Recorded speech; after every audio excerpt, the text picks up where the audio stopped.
This is Land of Havilah, 1 Kings 16a. In the last chapter, Baasha took the throne of Israel. Then he went on to purge the entire house of Jeroboam.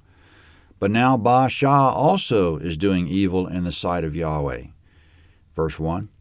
Yahweh's word came to Jehu the son of Hanani against Baasha, saying, Because I exalted you out of the dust, and made you prince over my people Israel, and you have walked in the way of Jeroboam, and have made my people Israel to sin, to provoke me to anger with their sins. Behold, I will utterly sweep away Baasha and his house, and I will make your house like the house of Jeroboam the son of Nebat. Comment: Yahweh ordained Baasha to take the throne of Israel and wipe out the house of Jeroboam, which he did, 1 Kings 15:29. But now it's Baasha's turn to get utterly swept away because he's continuing in what Jeroboam did, the same evil. Yahweh's doubly angry because he did the favor of exalting Baasha from nothing, so this is the thanks that Yahweh gets. So to extend all this to ourselves, we have to credit Yahweh for our successes and not use whatever power and position he's given us as a platform for evil. It's the concept of noblesse oblige, that persons of high rank have an especially high moral obligation to discharge their duties faithfully. And we find Yahweh giving credence to that concept here in the case of Baasha. Quote, He raises the poor out of the dust to make them sit with princes and inherit the throne of glory, 1 Samuel 2:8. So let's give God credit by doing what's right, especially the higher he takes us. Once again, as it said in verse 3, the purging of Baasha's household, like Jeroboam's household, will include the king's entire male line. And once again, the dogs and birds will play a role as we go to verse 4. The dogs will eat Baasha's descendants who die in the city, and he who dies of his in the field, the birds of the sky will eat. Now the rest of the acts of Baasha and what he did and his might, aren't they written in the book of the Chronicles of the Kings of Israel? Comment: In fact, to this day there are some more details about Baasha in Chronicles that we mentioned in the last chapter. Verse 6. Baasha slept with his fathers, and was buried in Tirzah, and Elah his son reigned in his place. Moreover, Yahweh's word came by the prophet Jehu son of Hanani against Baasha and against his house, both because of all the evil that he did in Yahweh's sight, to provoke him to anger with the work of his hands, in being like the house of Jeroboam, and because he struck him. Comment: In addition to Baasha's walking in the way of Jeroboam and failing to acknowledge that Yahweh raised him up, here's a third matter that riled up Yahweh. He struck a prophet, the prophet that brought him the rebuke from Yahweh. Nobody likes when they send a messenger and the messenger gets disrespected. Matthew 5:10 and 12, quote, Blessed are those who have been persecuted for righteousness, for that is how they persecuted the prophets that were before you, end quote. So Baasha died, as it said in verse 6, no details of death given, and coming up his son took the throne, but not for long, verse 8. In the 26th year of Asa, king of Judah, Elah the son of Baasha began to reign over Israel in Tirzah for 2 years. His servant Zimri, captain of half his chariots, conspired against him. Now he was in Tirzah drinking himself drunk in the house of Arzah, who was over the household in Tirzah. Comment: Elah's been king for 2 years, and tonight he's drinking and making merry. It's going to be an inside job, verse 10. And Zimri went in and struck him and killed him in the 27th year of Asa king of Judah, and reigned in his place. When he began to reign, as soon as he sat on his throne, he attacked all the house of Baasha. He didn't leave him a single one who urinates on a wall among his relatives or his friends. Thus Zimri destroyed all the house of Baasha according to Yahweh's word, which he spoke against Baasha by Jehu the prophet, for all the sins of Baasha and the sins of Elah his son, which they sinned, and with which they made Israel to sin, to provoke Yahweh the God of Israel to anger with their vanities. Now the rest of the acts of Elah and all that he did, aren't they written in the book of the Chronicles of the Kings of Israel?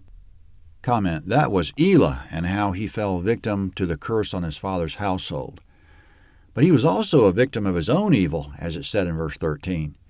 And it wasn't just that he was sinning personally, he made Israel to sin, as it said, which probably refers to the fact that Elah didn't correct any of the sin of Jeroboam any more than his predecessors did. By now the sin of Jeroboam has become steeped into the culture, but still Yahweh expected Elah to go against the culture and do the right thing. All this time during Baashah's 24 years and Elah's 2 years, there's been a righteous king Asa down in Judah showing how it should be done. Baashah and Elah should have been personally leading Israel there for worship according to the law of Moses, but of course that was the furthest thing from the minds of any of the kings of the north. Yahweh might have even been satisfied in the north if they had just simply purged their idols. After all, Yahweh blessed Samuel and David during the time in Judah when there was no functioning temple or tabernacle at all. But that's all under the bridge now for Baashah and his son Elah. They're both dead.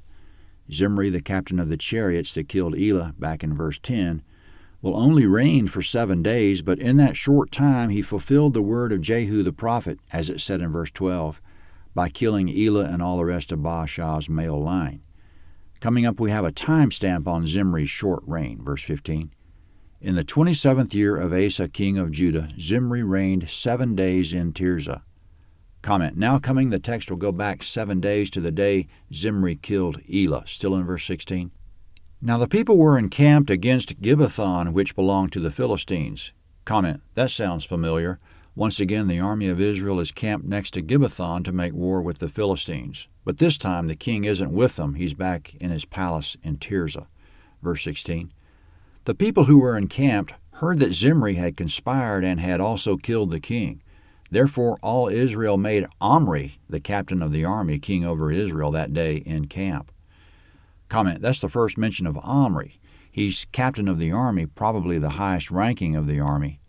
When the camp heard that King Elah was killed back in Tirzah, they immediately crowned Omri at camp. So we have Omri claiming the throne with the support of all Israel at Gibbethon, and meanwhile Zimri's claiming the throne back in Tirzah with virtually no support. And once again, it's time for the army of Israel to forget about the offensive at Gibbethon and go take care of internal matters. Verse 17. Omri went up from Gibbethon and all Israel with him, and they besieged Tirzah.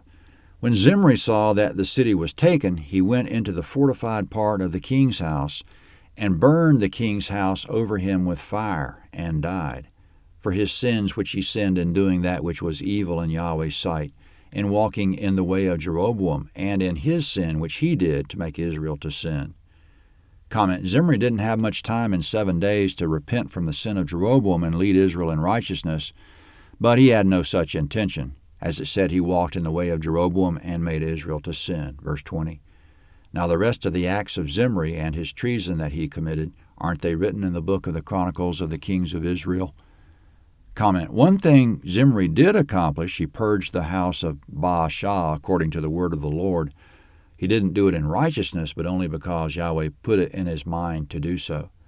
His name was synonymous with treachery after that, like Benedict Arnold's 2 Kings 9:31.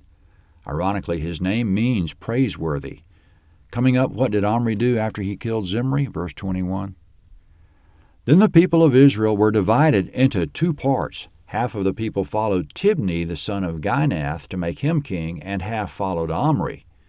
Comment, back at Gibbethon in verse 16, all Israel made Omri king, it said, but in fact, Tibni rose up to have a lot of support as well. As we find out later, the throne was in dispute between Tibni and Omri for 4 years until the following thing happened, verse 22.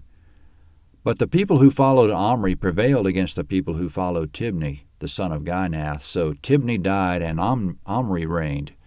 In the 31st year of Asa, king of Judah, Omri began to reign over Israel for 12 years. He reigned 6 years in Tirzah. Comment, to clarify using information that's coming up, Omri reigned with partial control for 4 years, then with complete control for 6 more years in Tirzah. Then, verse 24, he bought the hill of Samaria of Shemer for 2 talents of silver, and he built on the hill, and called the name of the city which he built Samaria, after the name of Shemer, the owner of the hill. Comment, Omri is destined to be the first in a dynasty of 4 kings, and he's moving the capital. He bought the land from one Shemer, so that was the origin of the name Samaria. It was only a hill when Shemer had it, but Omri built a city there. Verse 25. Omri did that which was evil in Yahweh's sight, and dealt wickedly above all who were before him. Comment, same song, another verse. Omri's evil too. Verse 26. For he walked in all the way of Jeroboam the son of Nebat, and in his sins with which he made Israel to sin, to provoke Yahweh, the God of Israel, to anger with their vanities. Comment, that word translated vanities comes from a root meaning vapor or breath. The gods they're worshiping have no substance. They're wasting their time and resources and lives on nothing. Verse 27. Now the rest of the acts of Omri which he did, and his might that he showed, aren't they written in the book of the Chronicles of the Kings of Israel? So Omri slept with his fathers and was buried in Samaria, and Ahab his son reigned in his place. Comment, putting the times together for Omri, there were 4 years with a disputed throne, and then 6 undisputed years in Tirzah, and 6 more in Samaria. Then he died a natural death, it seems, and his infamous son Ahab took his place. Verse 29. In the 38th year of Asa king of Judah, Ahab the son of Omri began to reign over Israel. Ahab the son of Omri reigned over Israel in Samaria 22 years. Ahab the son of Omri did that which was evil in Yahweh's sight above all that were before him. As if it had been a light thing for him to walk in the sins of Jeroboam the son of Nebat, he took his wife Jezebel, the daughter of Ethbaal, king of the Sidonians, and went and served Baal and worshipped him. Comment, this is setting up as the epic story of Ahab, Jezebel, and the prophet Elijah. Ahab's wife is Jezebel, a foreigner from Sidon. Her father is king there, and judging from his name Ethbaal, he no doubt was a Baal worshiper, and as it turns out, his daughter is radical about it. Baal was a Canaanite god of storms and fertility. Of course, Deuteronomy 7:1-5, all of Yahweh's warnings through Moses about not marrying foreigners and not even being cozy with them so that they don't teach them to follow foreign gods, has completely been disregarded by the 7 kings of Israel so far. It's just totally irrelevant to them, even though they have some prophets speaking some sense to them from time to time. Verse 32. Ahab raised up an altar for Baal in the house of Baal, which he had built in Samaria. Ahab made the Asherah, and Ahab did more to provoke Yahweh, the God of Israel, to anger than all the kings of Israel who were before him. Comment, Ahab setting up Samaria to be something like Jerusalem. It's a capital city with its own temple, only it's a temple of the god Baal, complete with an altar for Baal. There are no details about the construction of it as there were about the construction of Yahweh's house in Jerusalem, but there's no telling how much money and resources went into the temple of Baal, along with the priests and rituals that went on there. As 1 Kings 21:25 characterizes the situation, there was, quote, certainly no one like Ahab, end quote. He takes the cake. And still, all of this is happening with a righteous king on the throne just to the south in Jerusalem, who would now be either Asa or his son Jehoshaphat. Yahweh's keeping what he calls a lamp there, a light in the darkness. 1 Kings 16b is next at landofhavilah.net, 1 Kings 16b. This is the map of 1 Kings 16a. Zimri reigned for 7 days in Tirzah, then Omri destroyed him and became king. Omri bought and built Samaria. He died, and his son Ahab ascended. Ahab married Jezebel. He brought her from Canaanite Sidon to Samaria and built a temple and altar in Samaria for Baal. 1 Kings 16b is next.